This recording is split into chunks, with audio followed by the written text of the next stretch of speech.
BookTube, welcome back.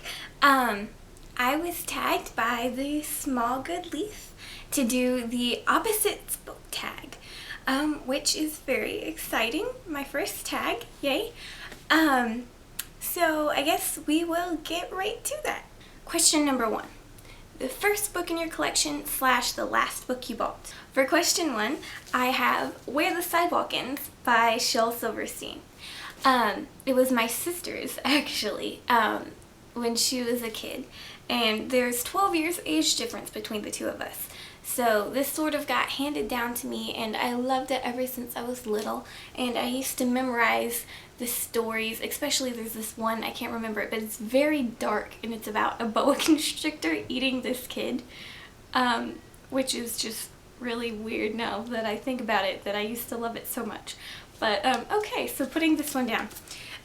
For the last book I bought, it would be The Night Circus by Erin Morgenstern. Yep, Stern. Which I haven't got to yet. And this is probably going to be the next book that I read. So looking forward to that. For question number 2, we have a cheap book and an expensive book. For my cheap book, I chose this beautiful antique edition of Jane Eyre, which I don't know if you can see, but it's sort of like embossed on the front, and it's just, oh, it's so pretty. And I got it for a quarter. I got it for a quarter. A quarter! 25 cents! This it's so pretty. I get a quarter. And for an expensive book, I don't know if this counts. I don't think it does. Probably not. I'm gonna go with this beautiful box set that I have here, which has The Hobbit and The Lord of the Rings trilogy. It cost me nearly 50 bucks. So, yeah. Question number 3. A book with a male protagonist and a female protagonist. For male protagonist, I chose An Abundance of Catherines by John Green, which follows a boy named Colin and his friend Hassan through their sort of misadventures through a town called Gutshot, Tennessee. And for female protagonist, I chose The Book Thief by Marcus Zusak, which is about a young girl named Liesel growing up in Germany in World War II. For number 4, we have a book you read quickly and a book that took you a long time to read. And now, oh god, I'm such a John Green fangirl. Okay, for a book that I read quickly, I chose The Fault in Our Stars, purely because this was the fastest I think that I've ever blown through a book. I literally read this in one sitting, and then I read it again, which is what everyone should do. And for a book that took me a long time, the first time that I read this when I was quite young, it took me a while to get through it. And I've reread it since then, and it didn't take me as long. But yes, Pride and Prejudice by Jane Austen. Question number 5.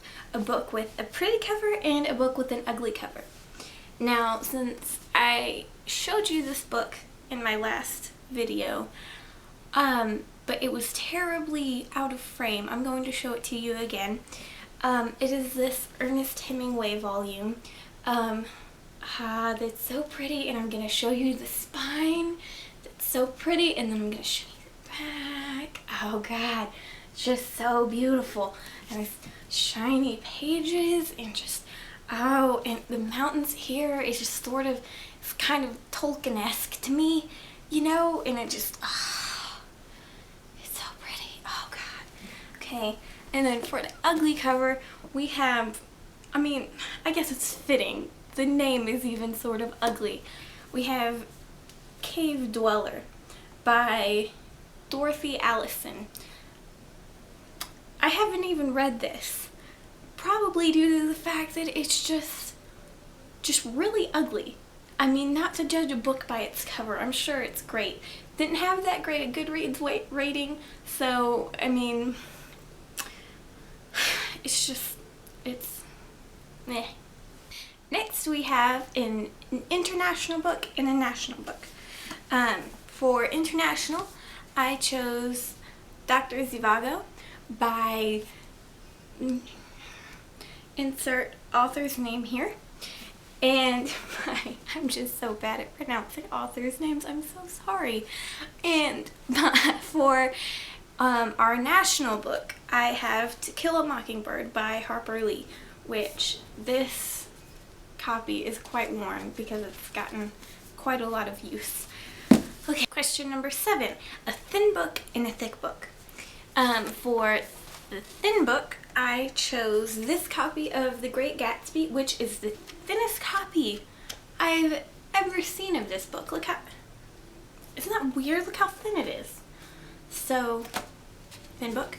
For thick book, I had a different one picked out in my brain before I started this video, but then I'm sort of using it for a tripod right now. My tripod is sitting on it, so we're gonna use this one. The Greatest Adventures of Sherlock Holmes, which, yes, I'm also a Sherlockian. Whovian, Sherlockian, all of the nerdy things. Which, isn't it pretty? Isn't it, it's like really nice, like matte cover. Oh, I love this cover. For question number 8, we have a fictional book and a non-fiction book. For fictional, I have Fahrenheit 451 by the lovely Ray Bradbury. I adore his writing. And for non-fictional, oh god, I should probably have more non-fictional books, huh? The Oxford Dictionary of Quotations. For question number 9, we have a romantic book and an action book. For romantic book, I chose Wuthering Heights by Emily Bronte. And for action, I chose Hollow City by Ransom Riggs. Okay, last one, guys. For number 10, we have a book that made you sad and a book that made you happy. And for sad, I have Uncle Tom's Cabin by Harriet Beecher Stowe. This book, I was quite young when I first read it, and I don't think that I knew how to deal with the emotions and just all of the terrible things that happened in this book. I don't think that I could process it, so it left me traumatized for a while.